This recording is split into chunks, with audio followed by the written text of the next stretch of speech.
the stand. Now he runs. He produces a magic print. He pulls out another one.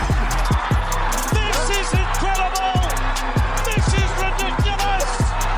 This is 15 out of 10 on the incredible meter. What a player. What an entertainer. Give him the medal. Give him the Dally M medal.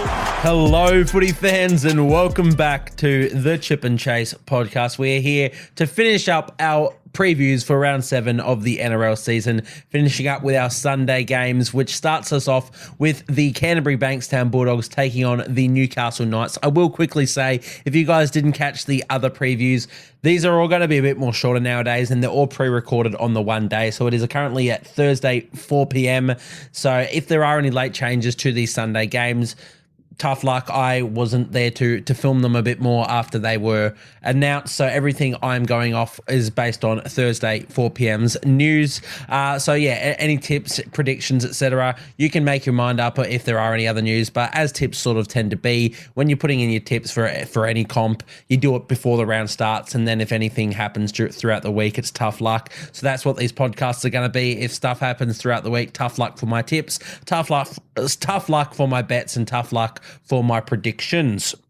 But beyond that, we will start with the Bulldogs Knights game, which I just referenced. There's Bulldogs currently sitting in 15th, the Knights in 14th. So a clash on the bottom end of the table, but both sides showing a bit of promise.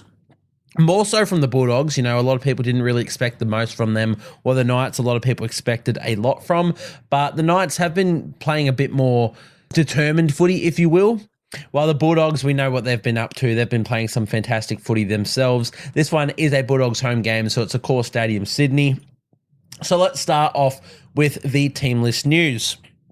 For the Doggies, the main one is that Blake Taaffe has made his return from the concussion, except he has been named in jersey 17 on the bench, which means they have kept Connor Tracy at fullback, Stephen Crichton in the centres, Bronson Xerri in the centres, and Jacob Kiraz and Josh Adokar are the wingers. So it seems like that's the way that they're going to run, which I really like for the Bulldogs. I'm a massive Connor Tracy fan, and with how Bronson Xerri has been playing so far, how Jacob Kiraz has been playing on the wing, I think this is the best move for the side. It's unfortunate for Blake Taaffe, who I think was playing some really good footy before he got injured, but he can always work his way back into the side if there's an injury or form or anything otherwise, because we know he's been playing some good footy and he is a gun player. In their forward pack, Sam Hughes and Chris Patolo are the front rowers. Josh Curran is at lock, and their bench is Bailey Hayward, Powasa Farmasili, Kurt Moran, and as I said, Blake Taaffe. For the Newcastle Knights, Greg Marju, he was a late inclusion last week, but he is named once again this week. Projected to line up on the left edge. He did play right last week. I'm hearing that is not going to be the case again this week, but we will have to see. Beyond that, the rest of their team, pretty much stock standard, the exact same side that you'd expect to see from the Knights. So not much going on there. Pretty much just some two teams near full strength. I mean, the Bulldogs are missing a couple players, but they're getting pretty close to full strength now, and they're playing some fantastic footy regardless of it. So in terms of the tips I have for this one, I have tipped the Newcastle Knights. I'm not overly confident in it. The Bulldogs, as I said, playing some really good footy, so they could just continue that and get away with a nice little win here. But I think the Knights, they've been quite resilient, and I think we know based on what they put out last year, their ceiling is really, really high, and if they can get anywhere close to that, I think they'll get away with a nice little win here. So I've tipped them in this one. In terms of how I see it playing out, well, every time I go and say that the Bulldogs forward pack's going to get rolled, it somehow manages to stand up and they find their way to hang in the game and find points in a lot of areas. So I'm not going to look to do that in this one, especially when I haven't been overly impressed with the Knights forward pack, and saying that Knights forward pack I thought was really good last week, but just for the general season, I haven't been overly impressed with them.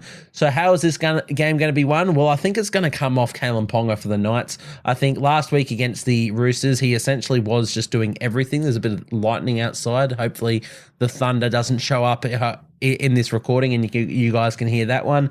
But yeah, I think Kalen Ponga is going to make some magic happen. I think if they attack that left edge and if Greg Marju moves back to that left edge, it's going to do wonders for the Knights with that combination of Kalen Ponga, Bradman Best and Greg Marju. I see them scoring a few points there, and if they can just manage to contain the speedsters of the Bulldogs, then it could be quite a good game. The worry, of course, is that Viliami Kikau is having a tremendous season, and he's going to be running at Jack Cogger. He could be causing absolute nightmares there, so we'll have to see how it all plays out, but I do have the Knights winning this game. If we look at our matchups for this one, very interesting. So Bradman Best is the left centre, so he'll be marking up against Stephen Crichton. For me, that has to be the matchup of the game. You know, there's other ones out there. Greg Marju, Jacob Kiraz, the workhorses on the wing. I love that. You know, even just Jackson Hastings and Drew Hutchison, the older, experienced, slower heads in the halves. I like that. But I think you can't go past this Stephen Crichton and Bradman Best matchup. I really like that one. Two players who are very much predicted to make the New South Wales Origin side this year. So that's going to be very interesting to see how they go up against it. I think they're both going to want to play some really good games. So that is my matchup for this one. So we will move into our bets to finish us off for this game preview. Now, starting my multi, I do just have the Newcastle Knights as the head-to-head winners. $1.80 paying for that one at the time of placing this bet. So Bulldogs, they are outsiders, but only $2 outsiders compared to $1.80. So it's a closely contested game in the markets. But yeah, I've got the Knights just winning this one head-to-head as my first leg. I then have Viliami Kikau as an anytime try scorer. We did just mention the threat he posed last week to the Storm. I can only imagine what he's going to be doing to poor old Jack Cogger in this one. So Viliami Kikau, I like the value in him as an anytime try scorer, and I do have Greg Marju as an anytime try scorer as well. If he's moved back to the left edge, I really like that, and I see that happening.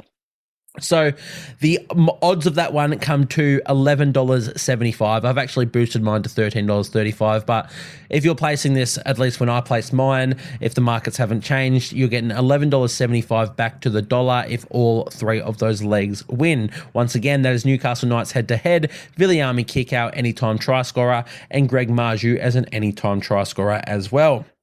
That wraps us up for the Bulldogs Knights preview, which moves us on to our final game for round 7, our final Sunday game, the Cronulla Sharks taking on the North Queensland Cowboys, a clash between the first place Sharkies, the fourth placed Cowboys in PointsBet Stadium, Sydney. So it's a Sharkies home game. But yeah, clash of the heavyweights here, two teams on the top end of the spectrum, both top 4 at the moment, both playing some good footy. Of course, the Cowboys coming off a pretty disappointing loss last week to the Eels, but the Eels are no slouches themselves. But this one will be a big test for them to see if they can get back into it. Let's get into the ins and outs for these sides first, though. For the Cronulla Sharks, Sione Katoa is out suspended. I believe he's out for the 1 week, I think it is, which means Samuel Stonestreet, the Cronulla junior, he comes in to make his NRL debut on the wing. Fantastic to see. They've got a lot of raps on him. He's a tall, rangy, strong, fast winger, and he's a junior through their ranks. So and there's nothing I love seeing more than juniors come through and absolutely excel. So hopefully Sam Stonestreet can come in and have a fantastic game. But regardless if he does or doesn't, congratulations to him for making your NRL debut. That's a fantastic achievement. Beyond that, for the Sharkies, not too much of note. The only other change is that Braden Hamlin-Uele comes in to play his first game of the season, which means Tuku Hautapua moves back to the reserves. For the Cowboys, they are without Murray Taulagi, who is out with a injury. I think it's a hamstring or a calf injury for Taulagi, which means Sammy Valame comes in for his first game of the season on the wing. Played fantastic footy last year, so I'm assuming he'll just continue that again this year. He's going to be lining up on the left edge, I'd presume, which last year he was on Kyle Felt's right. I don't think it makes too much of a difference to the way Sammy plays his footy, but really excited to see that. And that's the only change for the Cowboys as well. So two sides. This is one of my favourite matchups of the round. Really excited to see these two sides go at it. I think I'm going to be at work on this day, so I won't get to catch it live, but I'll have to come back and make sure I don't spoil this one for myself. Turn off the socials and then watch it back when I finish up on work. But yeah, really excited to see this one play out. In terms of, you know, I've tipped the Sharkies. I see them just getting away with the win purely on the footy they have been playing. We know that they can attack really well. The Cowboys have been quite leaky in defense, and if they're going to show that same defense to the Sharks are going to make them pay for it. We know Cowboys can attack, sure, but the Sharks have been pretty decent in defense as well. I know they had that game to the Tigers a few weeks ago where they just got blown off the park, but I think back to round 1, they just showed an incredible defensive, resilient effort against the Warriors, who are one of the top teams in the side. So we know they've got it in them. I think they can, if they can reduce the Cowboys' point scoring abilities, we know that the Sharkies can score off their own as well. So I do see them getting away with the win, but not my most confident tip. I do believe the Cowboys have so much attacking threat, they could very well get this one done. But it's just going to be a good game to watch as a neutral fan regardless. In terms of my matchups, I think I have to go with Valentine Holmes up against Jesse Ramian. You know, they're my boys. Well, I mean, Jesse Ramian more so in particular. Massive on Jesse Ramian, but Valentine Holmes, fantastic as well. Own both of them in Supercoach, so maybe there's a bit of bias in there, but really excited to see how they go up against each other. Beyond that, I also love the duel of Blake Brayley and Reece Robson in the hooker role. Think that's going to be fantastic as well. And even Cameron McInnes, Ruben Cotter. There's a few matchups across the park that are really exciting. Blake Brayley, Reece Robson may even be the matchup of the game. So I'll backflip on what I said about Ramian and Holmes, and I'll go with the hooker matchup as my matchup for the game, which leads us into our bets to wrap up round 7.